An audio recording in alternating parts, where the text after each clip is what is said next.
what is application security, why it's different, what is cybersecurity, what is cloud security, what skills you need, and if you're building your team, what kind of a skill set, and what does the application security engineer? Shesha. So my full name is Sheshanand Dikandula, so it's a long name, so you can call me Shesha. Good to have someone from the product side of it. Don't follow the same path for the last. Yeah, application security is like mostly like if you see any organization, so if they want to build any business, like whether it's a banking or e-commerce or anything, so obviously they have to reach out to the like they have to reach the customer. It comes to the application, whether it's a web application, mobile application. Point. Yeah, I like that point. So basically, your databases are behind the firewall.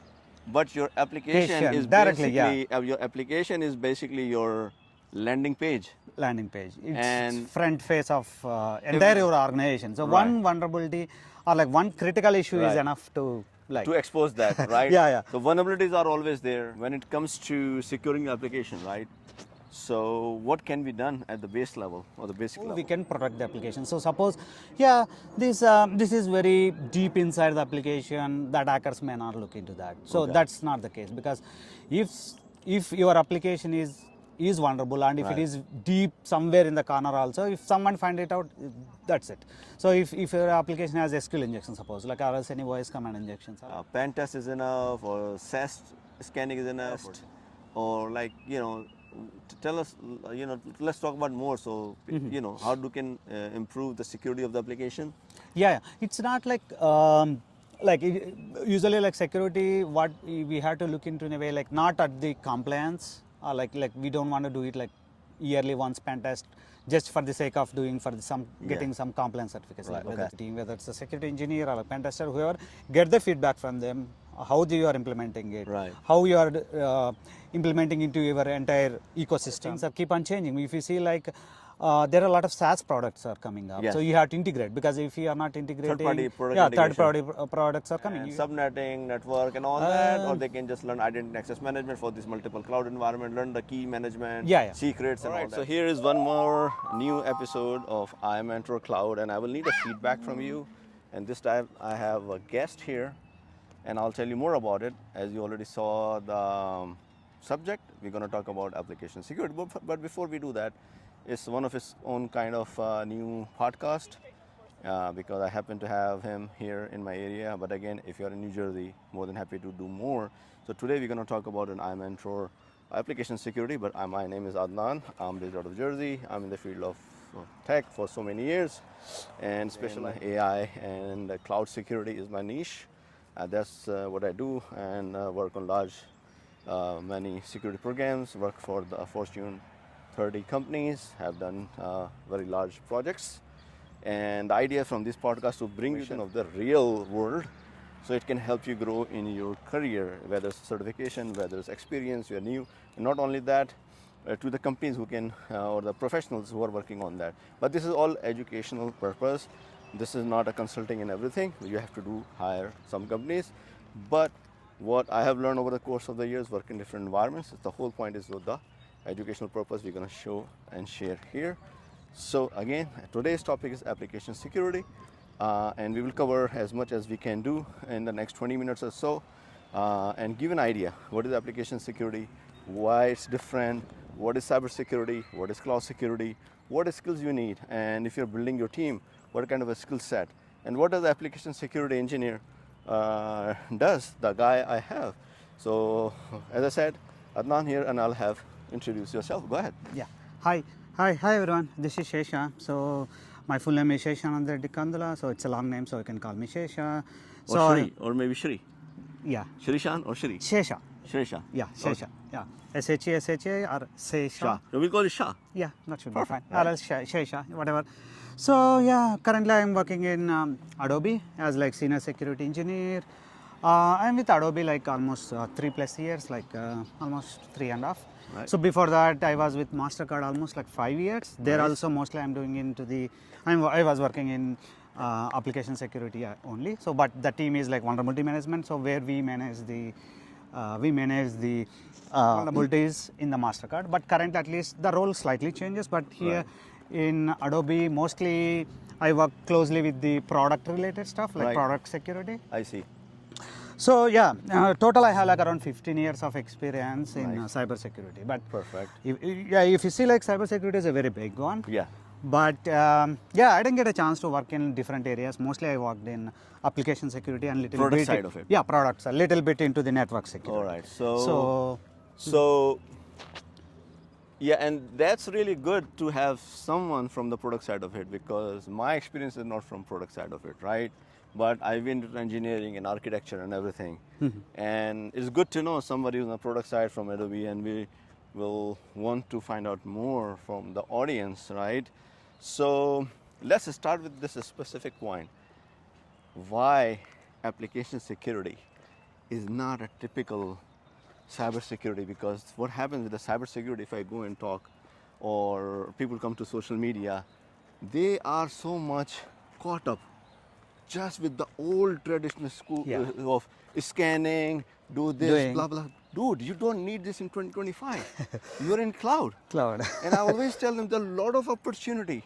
Yes. Don't follow the same path for the last 20 years. Yes, whatever. Whether it's your career or whether you're strengthening the environment of your company, right? You need a different mindset. Yes. So this is where I want you to talk about it, because you're being the expert. Tell us what is application security and how and why it's different.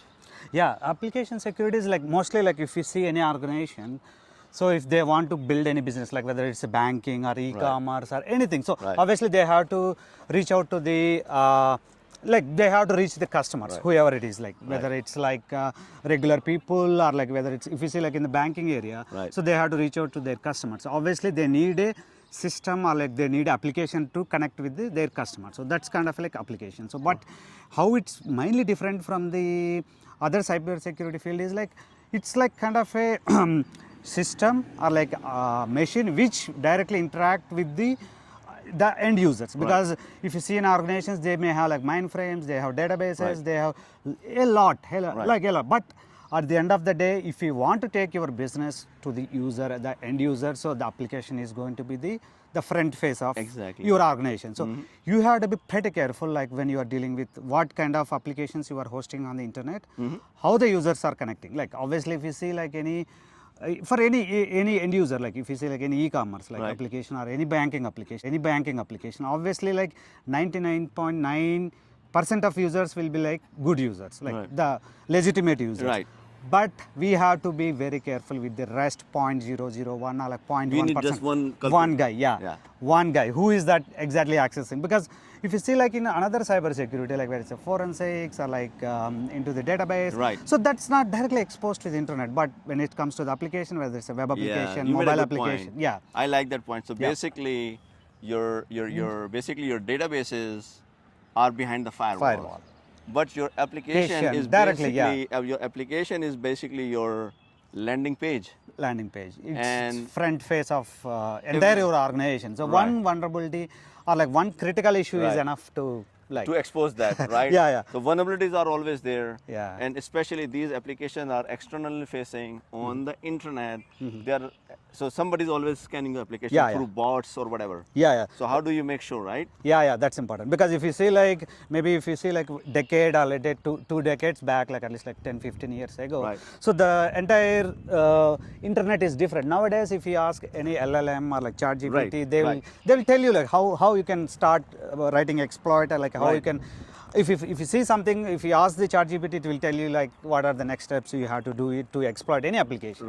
But obviously, so that's the way how the internet is changing, that's the way how the technology is moving. So obviously we have to be pretty much careful to protect our application. So now you mentioned a good point about these or LLMs and generative AI is available. So somebody really don't have to be an expert.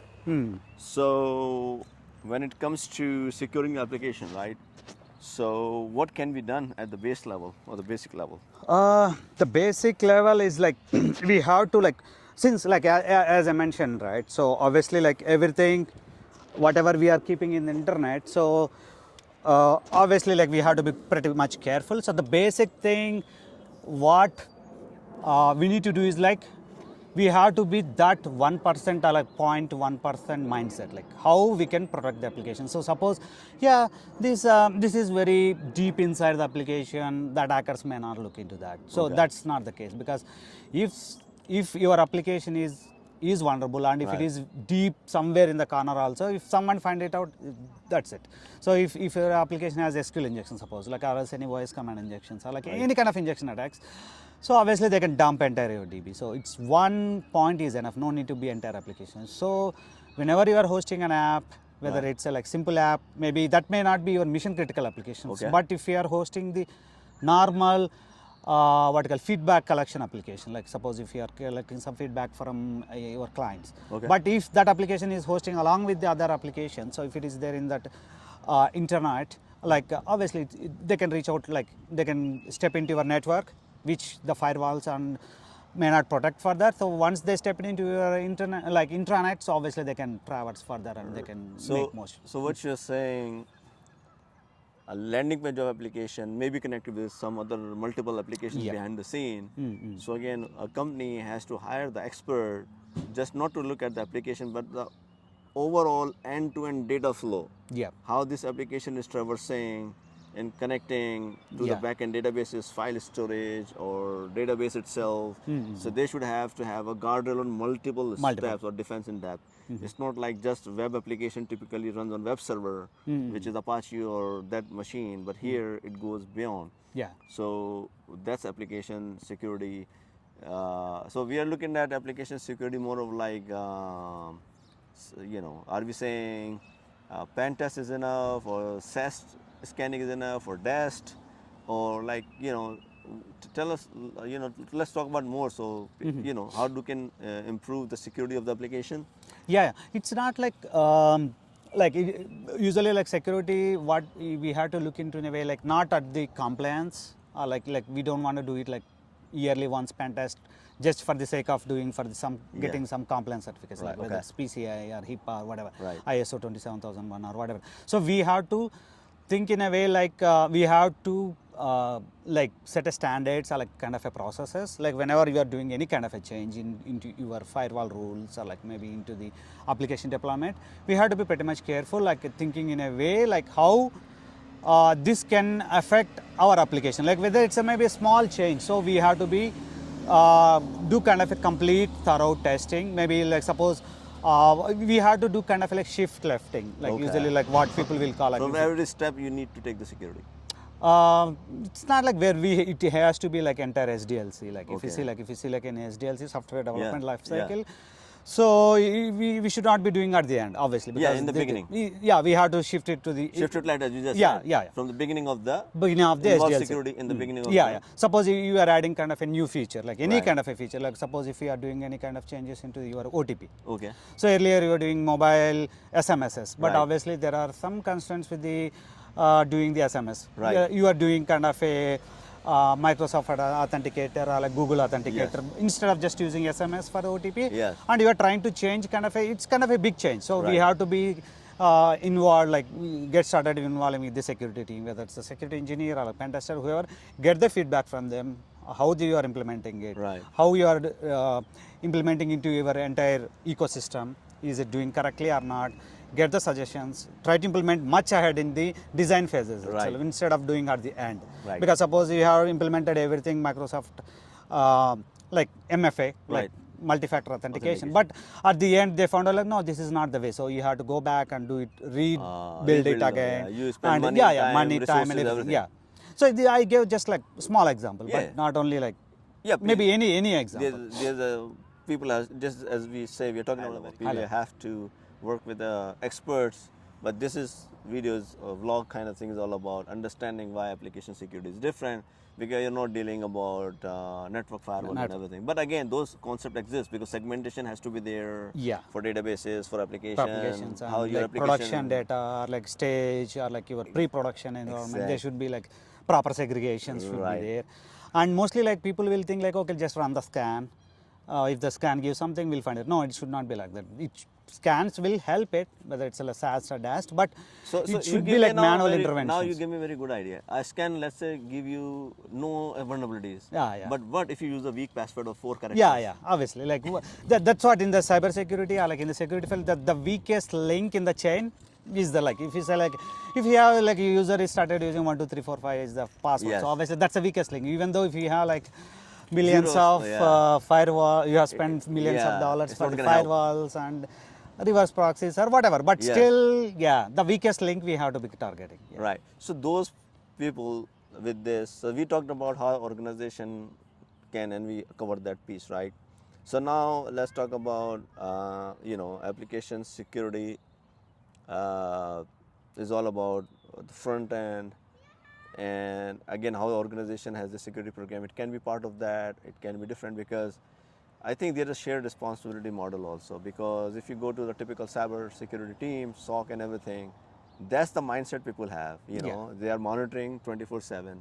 But application security, in my opinion, is new because you need different skill sets. You mentioned just now OTP, MFA, and so we are talking about identity and access management is one of the skill set.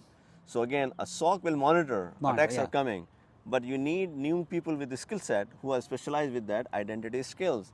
Whereas you say, how do you use your, service account password or not, or whether you use keys, right? So those are the different skill sets. So you want to talk about something on that specific? Yeah, the main reason is like application security. How it's different is like because it's not like. Like how we like as you said like SOC or like maybe IAM because those are kind of like specific areas where the experts can like talk about or like maybe try to measure. But when it comes to application, it's kind of an integration of all. Like if you see like you have to integrate with the front end because the front end is keep on changing with the React or like Angular or like they keep on like changing. Like earlier like only like HTML, CSS, some JavaScripts were there. But now the things are keep on changing. If you see like there are a lot of SaaS products are coming up, so you have to integrate because if you are not integrating, third-party products are coming. You have to keep on integrating. If earlier days, like if you see like in the front end, the home page will be like very minimal. But now if you see in your home page, there will be like a bunch of JavaScript files keep on downloading or like packages. And we have to integrate with these several, like if you say like Salesforce or like any another, like pulling the data from many. Many. So we need the skill sets to understand this entire ecosystem. So who can understand like how these integrations are working, how different technologies are coming up, how people are started using it.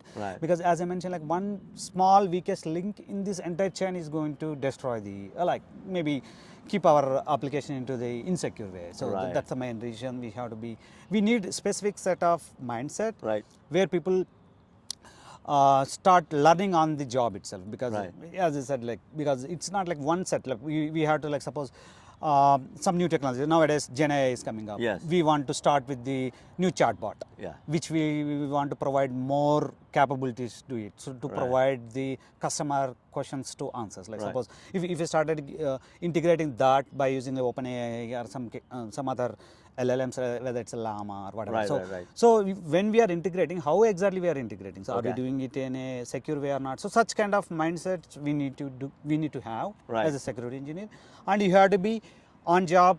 You have to learn the things and you have to implement that. And how exactly we are integrating it? So let me ask you a question then. It's very different question, right? And we cannot cover everything, but let me throw a very open question. And for an application security engineer, I know the answer, but for the audience, and I want to understand from your side, do they really need to learn Nmap and Nessus kind of tool? Nmap, Nessus scan, if you see like in last like my 3-4 years, like I have used it, but in the last 3-4 years, or maybe if you see like a couple of years, I could have used like maybe 2-3 times, not much. So for the concept is fine. Just to know like how it will work. So that's important. So let me put another question. So this is, I usually give advice to the people. If you want to do a cloud security and application security, I would say you go rather learn identity and access management instead of doing a CCNA. Do you agree or not? If not, and I need reasoning behind that. Let me repeat the question. So, if someone wants to have a career in cybersecurity, I would say no. You better focus on cloud security. This is where the new jobs are, Gen AI and everything. And when it comes to a skill set, there's okay, what do they need to learn? Or somebody is an employer who wants to hire that. So do they really need to understand subnetting, network and all that? Or they can just learn identity and access management for this multiple cloud environment, learn the key management, secrets and all that stuff. I got it. No need to know about the subnetting and all, because obviously it's good to have. No need to go and get the CCNA certifications and all, because I did maybe 20 years. 15 years back. Mine was 20 years ago. I did 15 years back. I forgot everything after I forgot everything after 2 years, because obviously that's a very dry subject. So obviously subnetting. You're not practicing is obviously. I hardly remember how the public IP looks like, how the private live. That should be enough for cloud security. And some basic concept of the basic concept. If you want to dig dive for any specific kind of scenario, you have Google or nowadays LLMs are coming up. You can ask the question, they will try to answer it. But you have to know the identity access management, as you said. In cloud, it's kind of like KMS or key management or HashiCorp, Vault. So that kind of concepts you have to know better instead of digging dive into the CCNA. And there are so many network engineers already. So they've been building from 2000, Cisco's time. Cisco. So this is what I always said, the new jobs. What are the new jobs around AI security, Gen AI? The concept is there. You need to have a, so in application security, do you need to have a developer kind of an experience or know-how? It's always good to have the developer experience. It's not because obviously because if you see in my career, I didn't get a chance to work as a hardcore developer, but always I felt like I could. But you can speak to developer. You know how do they work. So that kind of knowledge. If you can, but I can read the code. I can write little bit of code, but I can read and understand almost Java, .NET, or Python, whatever language. I can read and understand what exactly going. Even Android or iOS applications also I do regularly. So I can read and understand the code. But it's always good to have the development background. Or at least maybe you can just spin up small application and try to understand how the data flows from the front end to back end, middleware and database. That's good to know. So again. That's hopefully kind of answer to people who are watching. So in application security, walls first they have to understand the application architecture, front end skills, back end. So when you're talking about skill set, I also wanted to talk about we have every organization. Depend on the size of organization. Like your organization and my view, pretty much every kind of cloud we have. We have, you name it, we will have it. But for the startup, they will either go to Azure or AWS, depending, right? Yeah, maybe DigitalOcean. So I wanted to hear from your side of it. Then somebody start to learn their skill in AWS and they go to a new job, or a company, or a company might want to decide. So can these skills be easily transferable? That's from the career perspective, and also for the company's perspective. Then they change their decision from either or to a different cloud environment. These the basic concepts will be the same when it comes to the cloud or maybe. So it's easily transferable. Maybe the major difference is maybe AWS. AWS will use all typical naming nomenclature. That's maybe slightly different. Azure may be using different, and even Google Cloud maybe. But when it compares to all these three majors, the Azure and Google Cloud has good easily understandable nomenclature, and AWS has its own different nomenclature, how they keep words. But all these three it's the same concept. Maybe the naming will be different, the way how they deploy, they may call it as blobs. But AWS call it S3 buckets. But the concept is same. Even the security controls will be the same. At least you should have the same security mindset. So which you can deploy, you can apply for the different the cloud vendor. So it's not it's easy to switch your mind if you get the basics right, and if you have the good understanding of the cloud environment. So again, we are pretty much top of the hour. So once again, we wanted to hear from the feedback, but what we wanted to cover that is, again, in your organization, everything falls under to your organization-wide cybersecurity, but this is a niche where, again, as I mentioned previously in this video, you will have a SOC, 24/7 monitoring. That's the typical cybersecurity skill. You need to understand the scanning tools, red teaming and blue teaming and all that. But you have an application, we were talking about exposed to the internet and how that application is connecting to your internal infrastructure, where application security are required, especially when it's cloud. And this is what we talked about, more emphasizing on identity and access management. But when it comes to data protection, then we have to look into the secrets and the key management and encryption and the whole 9 years. I can have a one dedicated video on that topic. And then especially when you go to the cloud, you were talking about previously vulnerability management. If a company is 100% in the cloud, they give their native tools, right? Yeah. So that's there, and for organization, they can save a ton of money just to have those built-in capabilities available already in the cloud. And one thing also important when it comes to the cloud security or application security, I wanted to talk about, before we wrap up, maybe a topic for the next time is about security monitoring. They have a state-of-the-art monitoring tool today, right? In Azure, in AWS, and GCP. Yeah, Wiz coming up. Wiz. I didn't want to say it, but you just said, right?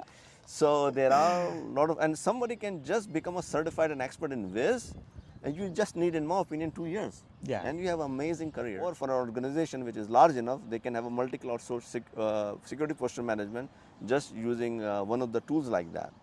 So again, if you need to know more about it, what I would appreciate is just know in the comments. As I said, there are many topics can be done, and we can go more in depth. Most of the audience, they have a security engineering background on this when I get the responses. But again, this is one of us kind of a podcast. Again, if you're in New Jersey, more than happy to come here. We can have a podcast like that. Again, otherwise we can do on Teams. Any other tips or anything you wanted to share, Shirisha, with our audience before we go offline? Yeah, first of all, like maybe before wrapping up, yeah, thanks Arnan for inviting me. So we are lucky, like we just stay like around 10 miles, so it's easy to connect. So it's good to have on good spring day. So it's really like beautiful. It's a very nice day. So thanks for giving me this opportunity to talk. Yeah, in future, like maybe if you have any questions, the viewers, you can reach out to me in LinkedIn or like, yeah, wherever we can connect on social. So yeah, thanks for taking your time to listening us. Yeah, let us know in the comments, so maybe in future we can connect and we can discuss more in application security area. Thank you. Yeah, that's being said, this is pretty much done for today. I'll share all the networking links for the LinkedIn for both of us, and then feel free to connect, and happy to hear feedback. If you like it, share, subscribe, and always looking for more feedback. Thank you and stay tuned. Yeah, thank you.